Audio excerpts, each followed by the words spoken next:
I want to tell you something personal, something that even my closest friends didn't see coming. My family didn't expect it either.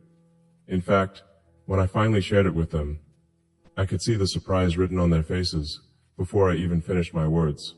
But before I go further, let me ask you something. Have you ever made a decision that shocked your family? A choice that no one saw coming? Maybe even one that made them look at you differently? If you've ever had that moment, type the word decision in the comments. Let's see how many of us know what it feels like to go against expectations. People often assume that my life is only about big projects, about rockets, cars, and technology. But this time, the decision I made wasn't about any of that. It wasn't about the future of Mars, or the next invention, or the headlines. It was about something much closer, much deeper. And that is why it shook my family so much. The truth is, I kept it inside for a long time. At first, I didn't even admit it to myself. I'd wake up with it on my mind and try to push it away. I'd go through meetings, conversations, busy days filled with numbers and plans. But in the quiet moments, when there were no distractions, the thought would always return, like a question that refused to disappear. And every time I thought about sharing it, I hesitated. Because once you say something out loud, you can't take it back. Once your family hears it, their perception of you changes, even if just a little. I kept asking myself, am I ready for that? Am I ready to see the look on their faces when I finally say the words? I've been called unpredictable before. People say I make choices that no one else would dare to make. But this one was different. This wasn't about risk in business, or science, or money. This was about my family. This was about values. This was about what I want my children, and yes, even my mother, to remember about me when they look back on my life one day. And the weight of that thought was heavier than any business deal, any launch, or any invention I've ever worked on. Because rockets can fail, businesses can stumble, ideas can be criticized. But when it comes to family, the stakes are so much higher. You don't get a second chance to make them feel heard. You don't get to rebuild trust once it's broken. So there I was, carrying this secret decision, knowing that eventually I would have to share it, knowing that it might surprise, confuse, or even disappoint the people I care about most. But also knowing that if I stayed silent, I would be living a life that wasn't true to who I really am. And so I stood at that edge, caught between fear and conviction, not yet ready to speak, but unable to let go. When the day finally came, I sat across from my family, and for a moment I thought about keeping it inside just a little longer. Silence can feel safer than truth.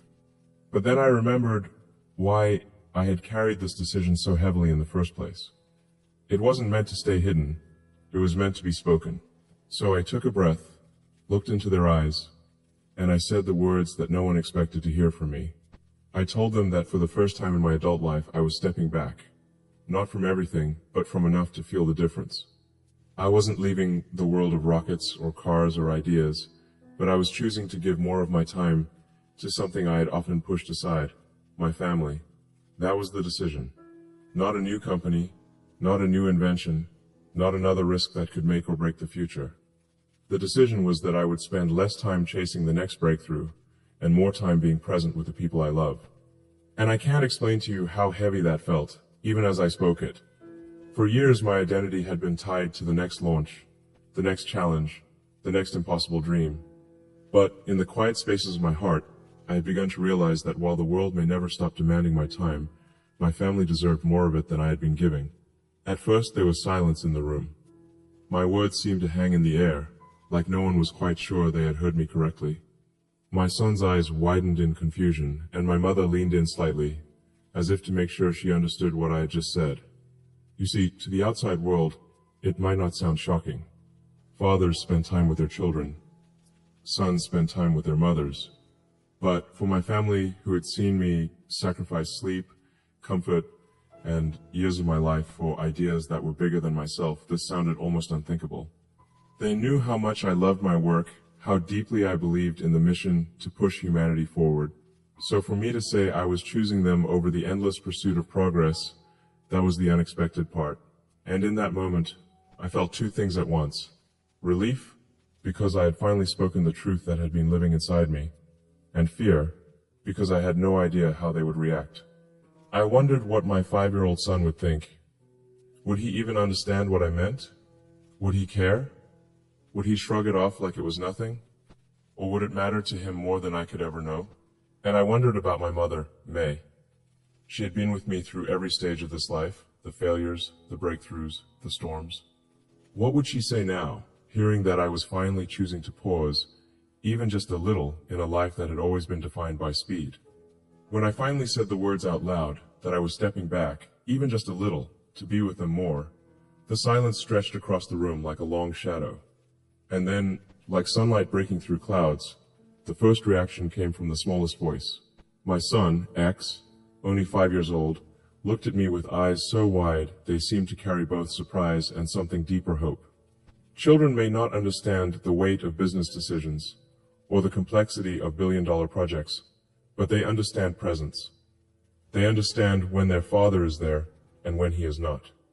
Does that mean, he asked slowly, his little voice unsteady with curiosity, you'll be home for bedtime more?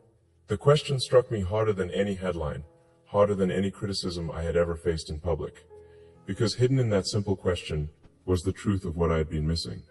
Rockets and cars and technology may capture the world's imagination, but for a child, nothing matters more than whether dad is there to read the story, to turn off the lights, to whisper goodnight. I nodded. Yes, I said softly. It means I'll be there more. And in an instant, his face lit up like he had just been told the greatest news of his life. No talk of Mars or inventions had ever brought that kind of joy to his eyes. He didn't cheer or clap. He just smiled, climbed into my lap, and wrapped his arms around me as if he never wanted to let go. It was then I realized that to him, my decision wasn't complicated at all. It wasn't about balance sheets or global missions. It was about one thing, his dad choosing him. Across the room, my mother, May, 77 years old, and a woman who has seen and endured more than most could imagine, sat in silence for a long time. She had always been my compass in moments of uncertainty, and I could see her trying to process what I had just said. Finally, she leaned forward, resting her hands gently on the table. Her voice, calm but trembling slightly with emotion, carried the weight of decades. Elon, she said, do you know how many times I wished you would make this choice? I never told you, because I knew how much the world expected from you. I didn't want to be the one to hold you back. But I always hoped you would realize that sometimes the most important progress is not what you build, but who you build it with. Her words sank into me like water into dry soil. For so many years, I had seen my work as a gift to the future, something that would benefit generations yet to come. But May reminded me that there was also a present moment, a family, right here, who needed me not as an inventor, not as a public figure, but simply as a son and a father. She reached out and placed her hand over mine. I am proud of everything you've done, she continued. But I would be even more proud to see you take care of yourself, to take care of us, while you still can. The world will always ask for more from you. But your family, we only ask for you. I felt the air grow heavier with meaning. I glanced back at X, still curled against me, his head resting on my chest. His breathing was steady, peaceful. For him, my words were already a promise. For May, my decision was a fulfillment of something she had silently prayed for over the years. And in that room, for the first time in a very long time, I felt something I rarely allow myself to feel. Stillness. Not the frantic rush of deadlines, not the endless pull of ambition, but the calm that comes when you know you are exactly where you're supposed to be. I thought about all the sacrifices Maya had made when I was young, the struggles she endured as a single mother, moving us from place to place, always making sure we had enough, even when she did not. I thought about the strength it took for her to raise me and my siblings, to push us to dream even when the world told us to settle. And here she was now, still guiding me, reminding me that even the biggest dreamers need to remember the simple human truths. She smiled then, not the kind of smile for cameras, not the smile she shows the world at events, but the private smile of a mother who finally sees her child understand something essential. Elon, she said softly, this is the bravest decision you've ever made. I wanted to argue, to tell her that building rockets or changing industries was harder. But in my heart, I knew she was right. Because courage isn't only about doing what others think is impossible. Sometimes courage is about turning inward, about saying no to the noise of the world so you can say yes to the people who matter most. As I sat there, my son in my arms and my mother's hand over mine, I realized that history might not record this moment. It wouldn't make headlines or trend on social media the way a new rocket launch would. But for me, this was history. This was the kind of decision that shapes not just a career, but a legacy. That night, long after the words had been spoken and the first reactions had passed, I sat alone in the quiet of my home and let it all sink in. The decision that had seemed so impossible only days before now felt inevitable, like it had been waiting inside me all along, just needing the courage to be released. I thought about the faces of my family at that table. X, his pure joy at the idea of me being home more often, his innocence cutting through all the noise of the world. And my mother, Maya, with her steady wisdom, reminding me of something I had almost forgotten, that no amount of progress is worth it if you leave behind the people who love you most. And then I thought about the world outside those walls, a world that has always looked at me and expected the next big thing, the next announcement, the next disruption. I imagined the headlines that might come: Elon Musk slows down, Musk focuses on family, and I wondered how people would react. Some would be surprised, some would be disappointed, some might even laugh. But none of that mattered anymore, because the truth was, I wasn't making this choice for them. For so long, my life has been about the future of humanity, the future of technology, the future of planets we haven't even walked on yet. But that future will mean little if I miss the moments that matter in the present. If I miss my son's laughter. If I miss my mother's stories. If I miss the small, ordinary days that no invention can ever replace. It's strange, isn't it? How easy it is to think that meaning lies in the extraordinary, when sometimes it hides in the simplest of things. A bedtime story, a walk with your mother, a meal shared without rushing to the next meeting. For decades, I chased the extraordinary. Now, for the first time, I am choosing the ordinary and discovering that it is far more extraordinary than I ever imagined. The truth is, I don't know how this decision will change my life in the long run. I don't know if I'll regret stepping back, even slightly, from the endless race I've been running. But what I do know is that I'll never regret the look on my son's face when I promised him more nights at home. I'll never regret the gratitude in my mother's eyes when she realized I was listening to her not just as a visionary, but as her son. Maybe that's the lesson I was meant to learn all along. That while we strive to change the world, the real change begins at home, with the people who know us not as leaders, not as innovators, not as icons, but simply as family. And perhaps that's the greatest paradox of all. The world will remember me for rockets, for cars, for ideas that seemed impossible. But my family will remember me for the nights I came home, for the stories I told, for the way I chose them when I didn't have to. And in the end, maybe that's the legacy that matters most.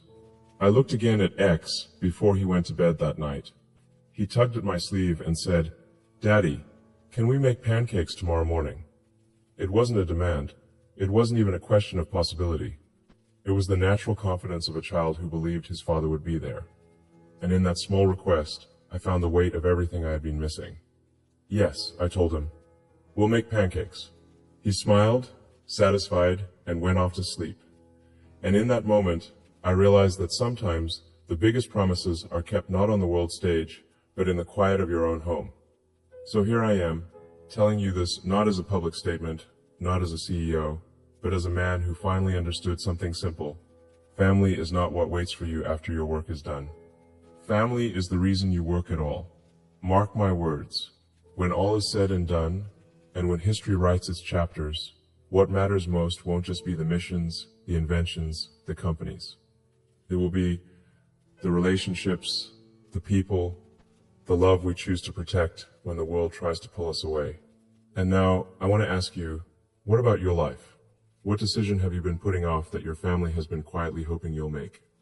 What would it mean if you finally said yes to them, even in a small way?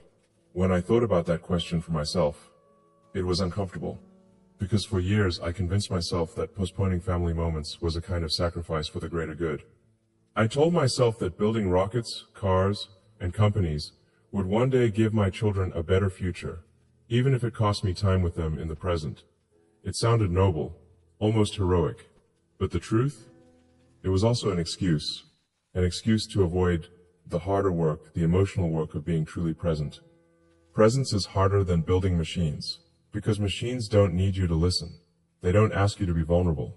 They don't need your patience when they're hurt, or your comfort when they're afraid. But people do. Family does. And sometimes that is the very reason we avoid it, because it requires more of us than any invention ever could. I've learned that love is not something you can store up and give later, when you finally have more time. Love is only real when it is shared in the moment. A child doesn't remember the toys you bought them.